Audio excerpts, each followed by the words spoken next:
దావీదు పట్టణమందు నేడు రక్షకుడు మీ కొరకు పుట్టియున్నాడు. ఈయన ప్రభువైన క్రీస్తు. దానికిదే మీకు ఆనవాలు. ఒక శిశువు పొత్తి గుడ్డలతో చుట్టబడి ఒక తొట్టిలో పండుకొని ఉండుట మీరు చూచెదరని వారితో చెప్పాను. అంటే అప్పుడు ఆ టైంలో చాలామంది చిన్నపిల్లలు పుట్టుంటారు. అవునా కదా? చెప్పండి కూడా, అందరు చెప్పాలి. మీరు నోరిప్పండి అందరూ కూడా. అందరికి హల్లెలూయా చెప్పండి. చెప్పండి అందరూ కూడా. అక్కడ ఏమైందంటే చాలామంది చిన్నపిల్లలు అక్కడ అదే రోజు అదే సమయమున చాలామంది ఇప్పుడు ఈ గడి ఉందనుకో, ఈ గడియలో చాలామంది చిన్నపిల్లలు పుడతా ఉంటారు, చనిపోతూ ఉంటారు ఈ లోకంలో. అయితే ఇక్కడ కూడా ఏమైందంటే యేసయ్య పుట్టినప్పుడు అక్కడ చాలా ప్రత్యేకంగా దూత వాళ్ళకు ఒక ఆనవాలు చెప్పింది. ఏంటి ఆనవాలు చెప్పండి? శిశువు ఏ గుడ్డలు అవి? పొత్తి గుడ్డలు. అందరు చెప్పండి. గుడ్డలు అంటే ఏంటి చెప్పండి? చిన్నపిల్లలు పుట్టిన వెంటనే ఏం చేస్తారు? ప్రతి ఒక్కరు కూడా గుడ్డలు చుట్టి ఏం చేస్తారు? ఎందుకు చేస్తారు అది? అప్పటి వరకు కూడా ఈ ప్రపంచాన్ని చూడలేదు. అవునా కదా? ఒకేసారి ఈ వాతావరణం, ఈ గాలి అవన్నీ కూడా వాళ్ళకి తాకకుండా ఉండటానికి ఆ శిశువుకి ఏం చేస్తారు? చిన్న గుడ్డలు చుడతారు. గుడ్డలు అంటే ఏం చుడతారు? అమ్మమ్మ చీరలు, ఇంకా మెత్తటి క్లాతులు, ఇవన్నీ కూడా చుడతారు. కానీ యేసయ్యకి ఎవరైనా ఉన్నారా? చెప్పండి అందరూ కూడా, గట్టిగా చెప్పాలి అందరూ. అన్నయ్య మానిటర్ పెంచండి అన్నయ్య. చెప్పండి. చెప్పండి అందరూ కూడా. యేసయ్యకి ఎవరైనా ఉన్నారా అక్కడ? కనీసం యేసయ్యకి జన్మనివ్వటానికి కూడా అక్కడ ఏ స్థలము లేదు. కానీ ఏ స్థలం ఎవరు స్థలం ఇచ్చారు? పశువులు ఏం చేసినాయి? స్థలం ఇచ్చినాయి. అయితే ఆయనకి ఒక ఆనవాలు ఇచ్చారు. ఏంటి ఆనవాలు చెప్పండి? పొత్తి గుడ్డలు. అందరూ చెప్పండి కూడా. పొత్తి గుడ్డలు. ఈ పొత్తి గుడ్డలు ఎవరికి కడతారు అంటే చిన్న పిల్లలకి ఎక్కువగా చుడతా ఉంటారు. కానీ నాకు ఈ యొక్క వాక్యం చదువుతుంటే నాకు ఒక డౌట్ వచ్చింది. మరి మరియా జన్మనివ్వటానికి ఎవ్వరికీ ఇష్టం లేదు అక్కడ. ఎందుకంటే మరియా తను అవమానంతో కన్నది కాబట్టి ఎవ్వరికి కూడా అక్కడ ఏం లేదు, ఇష్టం లేదు. కనుక ఈ గుడ్డలు ఎవరిచ్చి ఉంటారు అక్కడ? చెప్పండి. ఈ పొత్తి గుడ్డలు ఎలాంటివంటే మొట్టమొదట 3 ఉన్నాయన్నమాట. దీనికి విశిష్టత చెప్తాను ఈరోజు. ఈ పొత్తి గుడ్డలు మొట్టమొదటివి చాలా పాతబడిపోయిన గుడ్డలు. ఎలాంటి గుడ్డలు చెప్పండి? పాతవి. అర్థమవుతుందా? రెండవది ఏంటి అంటే ఈ పొత్తి గుడ్డలు చాలా చిరిగిపోయినవి. ఎలాంటివి చెప్పండి? చిరిగిపోయినవి. మొట్టమొదటి చెప్పండి పాతవి. ఇక్కడ ఎవరైనా సరే చిరిగిపోయిన చీర, పాత చీర కట్టుకుని వచ్చారా? చెప్పండి. ఎవరైనా కట్టుకుని వచ్చారా? మరి ఇంత మంచి వస్త్రాలు మనం ఈరోజు కట్టుకున్నాం కదా. ఆ రోజు బాలుడు ఏం కట్టుకున్నాడు? చిరిగిపోయినవి, పాతవి. అర్థమవుతుందా?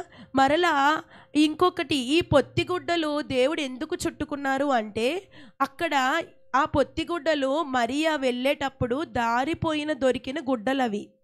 చిన్న చిన్న గుడ్డలతో ఏం చేశారు? ఆయన్ని చుట్టారు. మనం అనుకుంటాం పొత్తి గుడ్డలు అంటే ఏవో గుడ్డల్లే అనుకుంటాం. కానీ వాటికి కూడా చాలా ప్రతిష్ఠిత ఉంది. దానికి కూడా చాలా విలువ ఉంది బైబిల్ గ్రంథంలో. చూడండి, ప్రతి దానికి కూడా ఆయనేమో గుడ్డలు చుట్టుకున్నాడు చిన్న బాలుడుగా.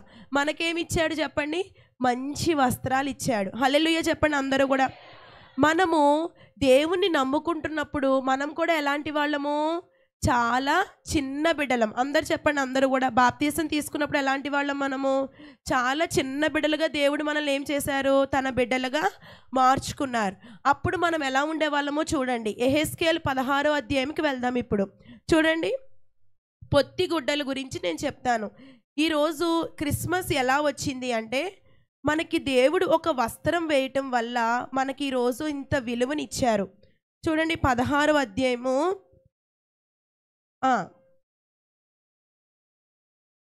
8వ వచనం చదువుకుందాం. 4వ వచనం, 3వ వచనం, 4వ వచనం. ప్రభువైన యెహోవా యెరూషలేమును గూర్చి ఈ మాట సెలవిచ్చుచున్నాడు. నీ ఉత్పత్తియు నీ జననమును కనానీయుల దేశ సంబంధమైనవి. సౌండ్ వస్తుంది. నీ తండ్రి అమోరీయుడు, నీ తల్లి హిత్తీయురాలు. నీ జనన విధమే చూడగా. ఇప్పుడు చూడండి 4వ వచనం నుంచి చదువుదాం అందరం.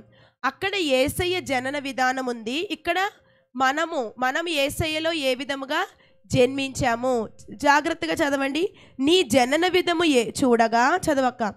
నీవు పుట్టిన నాడు నీ నాభి సూత్రము కోయబడలేదు శుభ్రమగుటకు నీవు నీళ్లతో కడగబడను లేదు వారు నీకు ఉప్పు రాయకపోయిరి బట్ట చుట్టకపోయిరి ఈ పనులలో ఒకటైనను నీకు చేయవలనని ఎవరునూ కటాక్షింపలేదు నీ యందు జాలిపడినవాడు ఒకడునూ లేకపోయెను నీవు పుట్టిన నాడే బయట నేలను పారవేయబడి చూడ అసహ్యముగా ఉంటివి. 7వ వచనం. దిగంబరివై వస్త్రహీనముగానున్న నీకు స్తనములేర్పడెను, తల వెంట్రుకలు పెరిగెను, ఇష్టము పుట్టించు ప్రాయము నీకు కలిగెను. 9వ వచనం చదవండి అక్క. అప్పుడు నేను నీళ్లతో నిన్ను కడిగి నీ మీదనున్న రక్తమంతయు తుడిచి నిన్ను నూనెతో అంటి విచిత్రమైన కుట్టు పని చేసిన వస్త్రము నీకు ధరింపచేసి తిని సన్నమైన ఎర్రని చర్మముతో చేయబడిన పాదరక్షలు నీకు తొడిగించి తిని సన్నపు అవిసనార బట్ట నీకు వేయించి తిని నీకు పట్టు బట్ట ధరింపచేసి తిని. హల్లెలూయా. ఆయన ఎలా ఉన్నారు చెప్పండి అక్కడ. ఆయన వస్త్రాలేంటి? చిరిగిపోయిన పాత గుడ్డలు. అర్థమవుతుందా? ఆయన ఎలాంటి వాడు చెప్పండి? ఆయన గొప్పవాడు, మనమా? ఆయన ఎలాంటి వేసుకోవాలి? గొప్ప వేసుకోవాలి. కానీ మన గురించి ఆయన ఏం చేశాడు చెప్పండి? అందరూ కూడా తగ్గించుకుని చిన్న పొత్తి గుడ్డలు, అంటే దారిపోయిన వెళ్ళిపోయిన చిన్న గుడ్డల్లో ఏం చేశారు దేవుణ్ణి చెప్పండి? అందరూ చెప్పాలి. అందరూ ఏం చేశారు? చుట్టారు. అవునా? చుట్టి ఎక్కడ పెట్టారు? పశువుల తొట్టిలో పెట్టారు.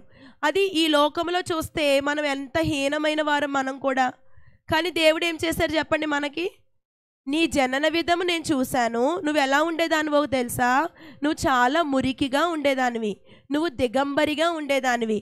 అప్పుడు నేను నీకేమిచ్చాను చెప్పండి? అందరూ పట్టు బుట్టా పనితో చేసిన బంగారు వస్త్రాన్ని ఇచ్చాను. అర్థమవుతుంది అందరికీ కూడా. అంటే యేసయ్య చుట్టుకొనిన ఆ పొత్తిగుడ్డల్లో కూడా ఏముంది మనకి? ఈరోజు క్రిస్మస్ యొక్క సందేశాన్ని దేవుడు మనకి ఇస్తున్నారు. ఎప్పుడైతే ఆ వస్త్రాన్ని మనకి వేశారో విలువలేని మనకి ఏమొచ్చింది? విలువ వచ్చింది. ఆ వస్త్రం ఏంటి చెప్పండి? రక్షణ వస్త్రం. అవునా చెప్పండి? ఆదాము కూడా, ఇందాక అక్క చెప్పిందా, ఆదాము అవ్వ కూడా ఏం చేశారు చెప్పండి? చెప్పాలి అందరూ. తప్పు చేశారు. మీరు తప్పు చేశారు కదా అని చెప్పేసి దేవుడు వాళ్ళని వదిలేయలేదు. ఏం చేశారు? వాళ్ళకి వస్త్రాన్ని కుట్టించి ఆయనే చేత్తో కుట్టి ఏం చేశారు? వాళ్ళకి తొడిగించారు. అర్థమవుతుంది అందరికీ కూడా. కనీసం ఆ వస్త్రం లేకపోతే ఆదాము అవ్వ జీవితం కనీసం అలా కూడా ఉండేది కాదు. వాళ్ళ కష్టార్జితాన్ని వాళ్ళు అనుభవించలేని స్థితిలో ఉండేవారు. కనీసం ఆ విధంగా కూడా ఉండేది కాదు. వింటున్నారా అందరూ కూడా? కనీసం దేవుడు వాళ్ళకి ఇచ్చిన వస్త్రాన్ని బట్టి వాళ్ళకి ఏమొచ్చింది చెప్పండి? కనీసం విలువ వచ్చింది. కనీసం వాళ్ళు ఈ లోకంలో బ్రతకగలిగారు. లేకపోతే ఆ జీవితం కూడా ఉండేది కాదు. అర్థమవుతుందా అందరికీ కూడా? వింటున్నారా అందరూ? ఇప్పుడు ఏం చేస్తున్నారు? దేవుడు మనల్ని అందరినీ ఏం చేశారు? తన నీటితో కడిగి, అంటే ఏం చేశారు? మనకి గొప్ప రక్షణని మనకి దయచేశారు. అక్కడ గొర్రెల కాపరికి దేవుడు చెప్తారు. ఏమని చెప్తారు చెప్పండి? ఆయన క్రీస్తు అనే మాటకు అర్థం ఏంటి? అభిషక్తుడు. అర్థమవుతుందా? యేసు అనే మాటకేంటి? రక్షకుడు, అంటే విమోచించేవాడు, విమోచకుడు. అంటే ఒక్క ఆయనకి చూడండి ఎన్ని పేర్లు ఉన్నాయో. అర్థమవుతుందా అందరికీ? ఆయన పొత్తిగుడ్డల్లో ఏముంది చెప్పండి? ఆయన పొత్తిగుడ్డలు చుట్టుకొని ఆ చిరిగిపోయిన వస్త్రాలంటే ఏంటి చెప్పండి? అవమానానికి సాదృశ్యం. అవునా? చిరిగిపోయినవి పాతగిలిన బట్టలు అంటే ఏంటి చెప్పండి? ఏమీ లేనివారు. అవునా?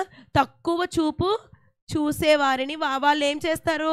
ఒక రోడ్డు మీద వెళ్ళే ఒక పిచ్చివాడు వేసుకుంటారు అలాంటి వస్త్రాలు మనకి రావాలి. కానీ దేవుడు ఈ లోకానికి రావటం వల్ల, దేవుడు ఆ పొత్తిగుడ్డలు ఆయన చుట్టుకోవటం వల్ల మనకేమొచ్చింది? ఈరోజు ఇంత గొప్ప క్రిస్మస్ ఆనందం మనకి దేవుడు ఇచ్చారు. క్రిస్మస్ అంటే ఏంటో చెప్పండి?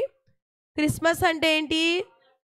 క్రీస్తుని ఆరాధించటము. క్రిస్మస్ అంటే ఏంటి? ఈరోజు క్రిస్మస్ అనే మాటకు అర్థం ఏంటో చెప్పండి? ఎవరికైనా తెలుసా? క్రీస్తు జననము. ఇంకేంటి చెప్పండి? క్రిస్మస్ అంటే అర్థం ఏంటి? అందరికీ తెలుసు కదా. దేవుడి యొక్క వస్త్రాలు మనకి ఇచ్చారు. యేసయ్యకి ఏమేం వస్త్రాలు ఉండేవి? మహిమా వస్త్రాలు. అవునా? ఎవరికి ఇచ్చారు? మనకిచ్చారు. నీతి వస్త్రాలు ఎవరికి ఇచ్చారు? మనకిచ్చారు. ఆయనకి ఏమన్నా తక్కువ? ఆయన అప్పటికప్పుడు గొడ్డలు చేసుకోలేడా? ఆయనకి అప్పటికప్పుడు వస్త్రాలు చేసుకోలేడా? కానీ ఎవరిని బట్టి తగ్గించుకున్నారు? మనల్ని బట్టే తగ్గించుకున్నారు. ఈరోజు మన సంఘంలో ప్రతి ఒక్కరం కూడా మనం ఎవరిని బట్టి తగ్గించుకోవాలి? యేసయ్యని బట్టి తగ్గించుకోవాలి. యేసయ్య నా కోసం అంతా తగ్గించుకున్నాడు. తగ్గింపు ఉండాలి. ఈ క్రిస్మస్ మనకి ఏం నేర్పిస్తుందో తెలుసా? తగ్గింపుని నేర్పిస్తుంది. ఆయన ఎంత తగ్గించుకున్నాడు, అంత గొప్పవాడయిండి కూడా తగ్గించుకున్నాడు. ఆయన పొత్తి గుడ్డల్లో చుట్టి ఆనాడు ఆదాముకి అవ్వ తప్పు చేసినా సరే మీ జీవితం మీరు జీవించండి అని వదిలేయకుండా వాళ్ళకి ఏం చేశారో చూద్దామా? ఆదికాండం చూడండి. దేవుడు వారికి గొర్రెలను వధింపచేసి వాళ్ళకి ఒక చక్కని చొక్కాయిని తగిలించారు. చూడండి అక్కడ 3వ అధ్యాయము 21వ వచనం. దేవుడైన యెహోవా ఆదామునకును అతని భార్యకును చర్మపు చొక్కాయిలను చేయించి వారికి తొడిగించెను. ఎవరు చేయించారంట?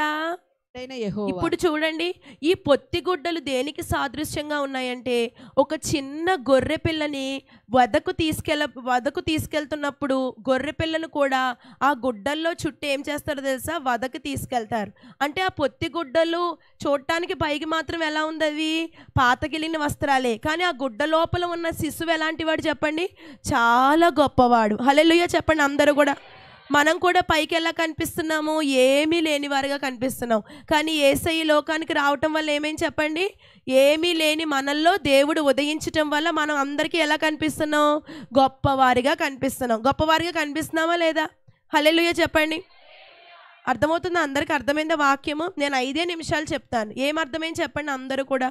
మనం సన్నిధికి వచ్చామంటే ఒక మాట మన హృదయాల్లో పెట్టుకుని వెళ్ళాలి. ఈ సంవత్సరం క్రిస్మస్ రోజు ఏం చెప్తున్నారు దేవుడు?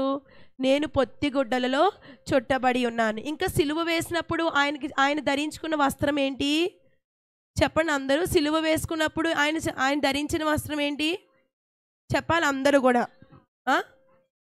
చిన్న అంగి అనొచ్చా? అది అసలు ఏమైనా ఉందా? ఏమీ లేదు. ఆయన సమాధి చేసిన తర్వాత, ఆయన లేచిన తర్వాత ఆయన దగ్గర ఉన్న వస్త్రాలు ఏంటి? Lenin clothes. హల్లెలూయా చెప్పండి అందరూ కూడా. అర్థమవుతుందా? ఆయన పుట్టినప్పుడు కొన్ని గుడ్డలు వేసుకున్నాడు. ఆయన చనిపోయినప్పుడు ఏమీ లేనివాడిగా ఉన్నాడు. ఆయన తిరిగి లేచినప్పుడు మహిమా వస్త్రాలతో ఆయన లేచాడు. వింటున్నారా అందరూ కూడా? అంటే చూడండి, ఇప్పుడు యేసయ్య రావటం అనేదే కాదు, కానీ యేసయ్య ధరించుకున్న చిన్న గుడ్డల్లో కూడా మనకి దేవుడు ఎంతో విలువైన జీవితాన్ని ఇచ్చారు. అవునా కాదా? ఆయన గుడ్డలు చుట్టుకున్నాడు, మనకి గొప్ప వస్త్రాలను ఇచ్చాడు. అందరు చెప్పండి. ఆయన తగ్గించుకున్నాడు, మనల్ని హెచ్చింపచేశాడు. అవునా? ఆయన ఏమీ లేనివాడుగా ఉన్నాడు, మనల్ని గొప్పవాడిగా చేశారు. చిన్నవారైనా పెద్దవారు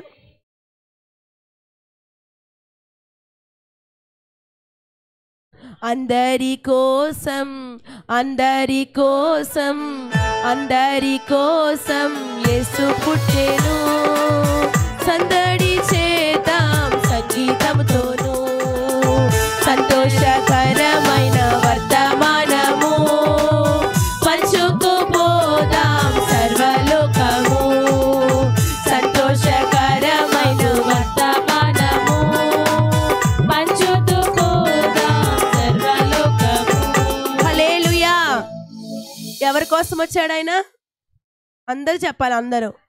అందరి కోసం. అంటే ఎవరున్నారు అందరిలో? పెద్దవారైనా చిన్నవారైనా గొప్పవారైనా రాజులైనా శ్రీమంతులైనా ఈ యొక్క మధ్యాహ్న కాల సమయంలో ఎవరైతే కొత్తగా వచ్చారో, ఎవరైతే నేను చిన్నదాన్ని, నేను ఎవ్వరికీ నాకు తెలీదు, నాకు విలువ లేని జీవితం నాది, నేను ఎన్నో బాధల్లో ఎన్నో కష్టాల్లో ఉన్నాను అని నీవు వచ్చి ఉన్నావేమో. ఇక్కడ ఎవరికైతే వచ్చారో నాకు తెలీదు, ఎవరు ఎంతవంటి బాధలతో వచ్చారో తెలీదు, కానీ యేసయ్య ఈరోజు చెప్తున్నారు, నేను మీకు ఒక మంచి వస్త్రాన్ని ఇస్తాను. ఎప్పుడైతే ఆ వస్త్రాన్ని నువ్వు ధరించావో నువ్వు అందరికీ ఎలా కనిపిస్తావు తెలుసా? గొప్పవాడిగా కనిపిస్తావు. వింటున్నారా అందరూ కూడా? దేవుడు మనకి పుట్టినప్పుడు ఏమిచ్చారు? ఆయన పొత్తిగుడ్డల్లో చుట్టబడి మనకి ఏ వస్త్రాలు ఇచ్చారు చెప్పండి? రక్షణ వస్త్రాలు. అవునా? ఉందా అక్కడ?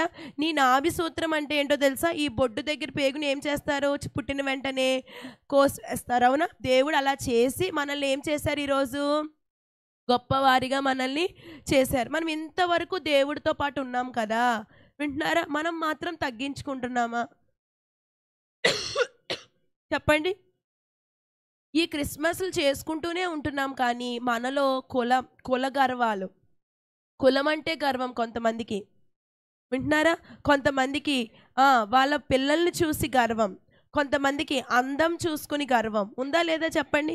దేవుడు ఈ గర్వాలన్నిటినీ ఏం చేశారు? ఆయన చెప్పాలి అందరూ, జయించారా లేదా? అన్నీ ఆయనలో ఉన్నాయా లేకపోతే తగ్గించుకున్నాడా? చెప్పండి అందరూ కూడా. ఆ గుడ్డలు మీరు ఊహించుకోండి ఒక్కసారి. చిరిగిపోయిన గుడ్డలు, పాతగిలిన గుడ్డలు, మరలా పొత్తి గుడ్డలు ఎలా ఉండేవంటే చాలా మధురంగా ఉండేవి. అంటే ఎలా ఉండే? చాలా మెత్తగా ఉండేవి.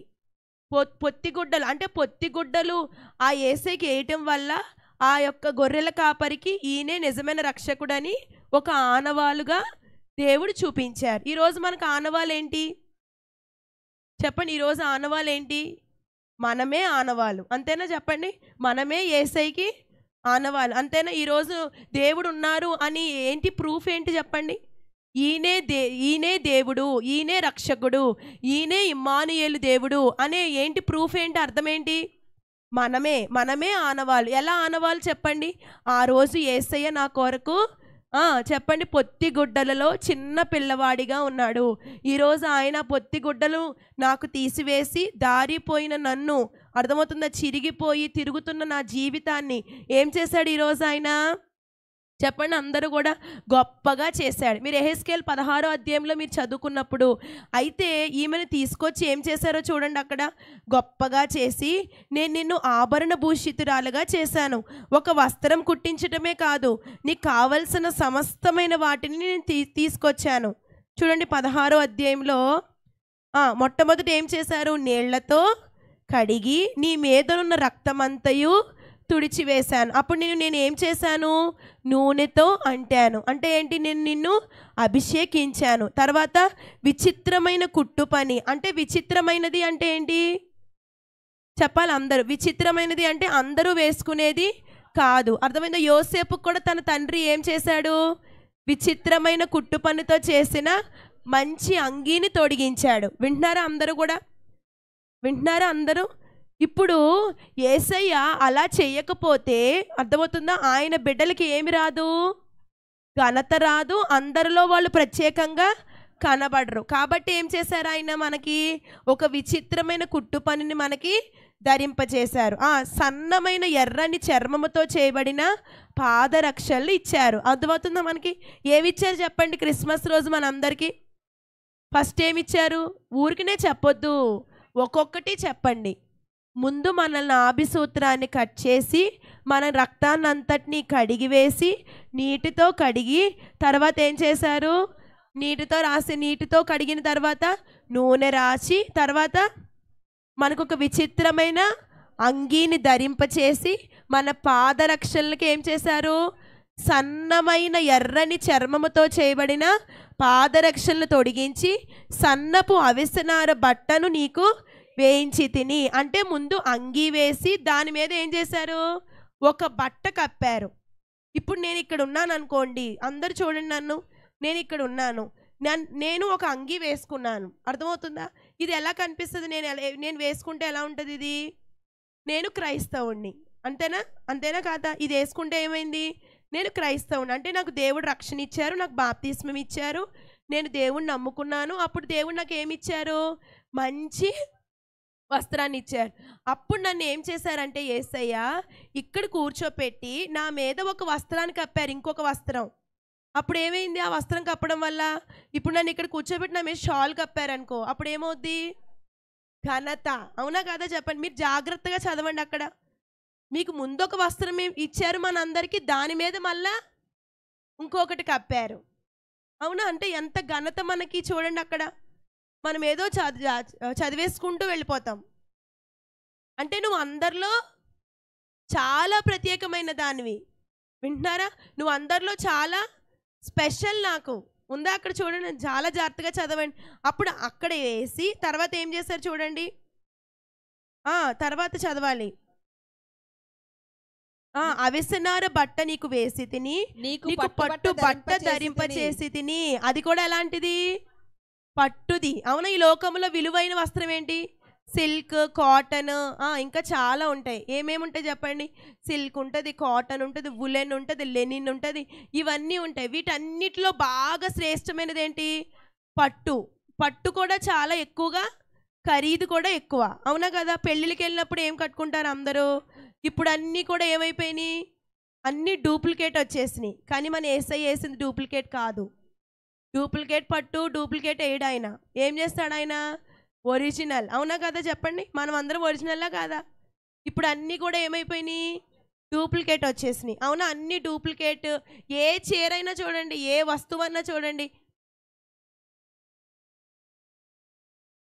ఇండియా వాళ్ళు కాదే, ఎవరు చేశారు చెప్పండి? ఏదైనా మళ్ళీ కాపీయే. ఇక్కడ ఒకటి ఏమన్నా తయారు చేశారనుకో, వెంటనే ఆడు ఏం చేస్తాడు? అక్కడ డూప్లికేట్, ఇమిటేషన్ చేస్తారు. చూసారా? దేవుడు అలా చేయించలే మనకి. నిన్ను గొప్పగా నిలబెట్టారు. నువ్వు అందరిలో గొప్పదానివి. అందరిలో నీకు సింహాసనం వేసి నిన్ను కూర్చోపెట్టి నీ మీద ఒక షాల్ కప్పారు. అప్పుడు నువ్వేమయ్యావో తెలుసా? ఆయనకి చూడండి అక్కడ, నువ్వు రాణి అగునంతగా చేశాను. చూడండి అక్కడ ఉందా చెప్పండి? అంటే నిన్ను చూసిన వాళ్ళందరికీ నువ్వు ఎలా కనిపిస్తున్నావు? ఒక రాణిగా, ఒక రాజుగా కనిపిస్తున్నావు. మళ్ళీ రాణి అంటే వాళ్ళు ఫీల్ అవుతారు, మగాళ్ళు ఫీల్ అవుతారు కదా. చెప్పండి అందరూ, ఒక రాజుగా, ఒక రాణిగా నేను నిన్ను తయారు చేశాను. చూడండి అక్కడ. పోనీ ఇప్పుడు ఇదంతా వదిలేయండి. అప్పుడు అన్ని వస్త్రాలు వేసినా సరే ఇవన్నీ పెట్టుకోకపోతే ఏమైంది? దేవునికి ఇంకా అది వేసినా సరే ఆయనకి సాటిస్ఫాక్షన్ లేదు. అంత విలువైన వేసినా చెప్పండి ఏమైంది? ఆయన సాటిస్ఫై అవ్వట్లేదు. అప్పుడు ఏం చేశారు ఆయన? చూడండి అక్కడ ఏం చేశారు ఆయన? నీ చెవులకు, నీ ముక్కునకు పోగులను, నీ తలకు నీ తలకు కడియములు పెట్టి, నీ మెడకు గొలుసు తగిలించి, నీ చెవులకును ముక్కునకును పోగులను, నీ తలకు కిరీటమును పెట్టించి తిని. ఇలాగు బంగారముతోను వెండితోను నేను నిన్ను అలంకరించి సన్నపు అవిసనార పట్టును విచిత్రమైన కుట్టు పనిగల బట్టలను నీకు ధరింపచేసి గోధుమలను తేనెయు నూనెయు నీకు ఆహారముగా ఇయ్యగా నీవు మిక్కిలి సౌందర్యవతివై రాణియగునంతగా అభివృద్ధి నొందితివి. హల్లెలూయా. రాణి అయింది, మరలా ఏమైంది? అభివృద్ధి అయింది. ఇప్పుడు రాణి అవ్వడం గొప్ప కాదు. రాణి ఏమవ్వాలి? రాణి అందరి దృష్టిలో ఫేమస్ అవ్వాలి. యేసయ్య కాదు ఫేమస్ అవ్వాల్సింది. ఎవరు అవ్వాలంట? మన గురించి అందరూ చెప్పుకోవాలి. అంత ఇదిగా మనల్ని హెచ్చించారు. ఆయన ఎలా ఉన్నాడు? పొత్తి గుడ్డలతో, అవునా, చిరిగిపోయిన గుడ్డలతో. మనల్ని ఎలా చేశాడు ఆయన? గొప్పవాడిగా చేశాడు. యేసయ్య ఎలా ఉన్నాడు, మనం ఎలా ఉన్నాం ఆలోచించండి. దేవుడు మనల్ని ఎలా చేశాడు? ఇదే కదా క్రిస్మస్ అంటే. క్రిస్మస్ రోజు ఏమిచ్చారు దేవుడు మనకి? మంచి విచిత్రమైన బుట్టా పనితో చేసిన మంచిగా మనల్ని తయారు చేశాడు ఆయన. అందుకే ఈ లోకానికి ఆయన వచ్చాడు. అర్థమైందా అందరికీ వాక్యం? అందరూ హల్లెలూయా చెప్పండి. మరలా మీ పక్కన వాళ్ళందరికీ హ్యాపీ క్రిస్మస్ చెప్పండి. మీరు ఎవ్వరూ కూడా అలా మంచిగా చెప్పాలి. మంచిగా చెప్పండి అందరూ. కొంచెం పండగ రోజు కూడా నవ్వండి. కొంతమంది పండగ రోజు కూడా నవ్వరు. అర్థమవుతుందా? చెప్పండి, మళ్ళీ చెప్పుకోండి అందరూ. సరే మీరు అందరూ చెప్పుకున్నా, నాకెవరు చెప్తారు? ఇంకా గట్టిగా మొగాళ్ళు అందరు చెప్పండి. బాగాలేదు, ఇంకా గట్టిగా. Merry Christmas, merry Christmas. ఎందుకు హ్యాపీ? ఎందుకు హ్యాపీ? దేవుడు నన్ను రాణిగా చేశారు. ఎప్పుడైనా నువ్వు ఎవడైనా బాగాలేదన్నావు అనుకో, నీకు నచ్చేది ఏంట్రా? నా యేసయ్యకి నేను నచ్చాను, అంతేనా? చెప్పండి. నిజంగా మనం హృదయంలో పెట్టి ఆలోచిస్తే యేసయ్యకి మనం నచ్చడానికి మనలో ఏమీ లేవు. ఏమన్నా ఉన్నాయా చెప్పండి అందరూ కూడా. ఒక దగ్గర బ్లాక్ ఉంటుంది, ఒక దగ్గర వైట్ ఉంటుంది. ముక్కేమో నల్లగా ఉంటుంది, ఏమో తెల్లగా ఉంటాయి. ఒకటేమో నల్లగా ఉంటుంది, ఒకటేమో తెల్లగా ఉంటుంది. ఒకరికేమో ఎత్తిపళ్ళు ఉంటాయి, ఒకరికేమో మంచి పళ్ళు. చూడండి, అందరికీ కూడా ఏదో ఒక లోపాన్ని దేవుడు మనలో పెట్టారు. కానీ ఏం చేశారు చెప్పండి? యేసయ్య మనల్ని ప్రేమించారు. మనలో లోపాలు ఉన్నాయి కదా అని, మనం తప్పు చేశాం కదా అని దేవుడు మనల్ని వదిలేయలేదు. నేను నీకు ఒక విచిత్రమైన బుట్టా పనితో చేశాను. అది ఎవరు చేశారో తెలుసా? నేను చేయించలేదు, నేనే చేసి నీకు ధరింప చేశాను. అంటే ఎంతమందికి చేసి ఉంటాడు ఆయన? మళ్ళా నాకు ఇచ్చింది మీకు ఇవ్వలా, మీకు ఇచ్చింది నాకు లేదు. చూసారా? అదే క్రిస్మస్ ఆనందం అంటే. ఈరోజు అందుకే ఇంత హ్యాపీ క్రిస్మస్ చెప్పుకుంటున్నామంటే, దేవుడు లేకపోతే మనం ఎవ్వరం లేము. అవునా? యేసే లేకపోతే నేనెవరో తెలీదు, మీరెవరో తెలీదు, మీరెవరో నేనెవరమో. కానీ యేసయ్య వచ్చి ఏం చేశారు? మనల్ని అందరినీ ఐక్యపరిచారు. క్రిస్మస్ అంటే ఏంటి చెప్పండి? ఐక్యపరిచారు. ఇప్పుడు మీకు ఎవరితోనైనా గొడవలు ఉన్నాయనుకోండి, ఈ క్రిస్మస్ రోజే వెళ్ళి ఏం చేయాలి? సమాధాన పడాలి. ఆయన ఈ లోకానికి ఎలా వచ్చాడు? సమాధానకర్తగా. ఆయన ఈ లోకానికి ఎలా వచ్చాడు? ఆశ్చర్యకరుడుగా. ఇందాక చదివినట్టుగా యెషయా 9వ అధ్యాయం 6వ వచనంలో చెప్పిన ప్రకారముగా, ఏలయనగా మనకి శిశువు పుట్టెను. ఆయన శిశువు కాదు. ఆయన ఎవడు? ఆయన చిన్నవాడు కాదు. ఆయన ఎలాంటి వాడు? ఆయన బలవంతుడు. అవునా? ఆయన చిన్నవాడు నువ్వు అనుకుంటున్నావేమో. ఆయన ఎలాంటి వాడు? అద్భుతాలు చేసేవాడు. గట్టిగా చెప్పరే. ఆశ్చర్యకరుడు, ఆలోచనకర్త, నిత్యుడగు తండ్రి, సమాధానకర్త, బలవంతుడైన దేవుడు. హల్లెలూయా. ఎప్పుడైనా మీకు తండ్రి లేడని, తల్లి లేదని బాధపడకండి. యేసయ్య ఎప్పుడు మిమ్మల్ని అనాథులుగా విడవలేదు. చెప్పుకోండి అందరూ కూడా, యేసయ్య నిన్ను అనాథులుగా విడవడు. చెప్పండి అందరూ, చెప్పుకోండి. అదేంటి అలాగ మంచిగా చెప్పాలి. చేయి పెట్టి చెప్పాలి. యేసయ్య నిన్ను అనాథులుగా విడవడు. పక్కన వాళ్ళు చెప్పుకోవాలి, యేసయ్య మిమ్మల్ని అనాథులుగా విడవడు. చెప్పాడా దేవుడు? నేను మిమ్మలను అనాథులుగా విడవను, నిన్ను విడువను, ఎడబాయను. చూడుము, నా అరచేతుల మీదనే నిన్ను నేను చెక్కుకొని ఉన్నాను. హల్లెలూయా.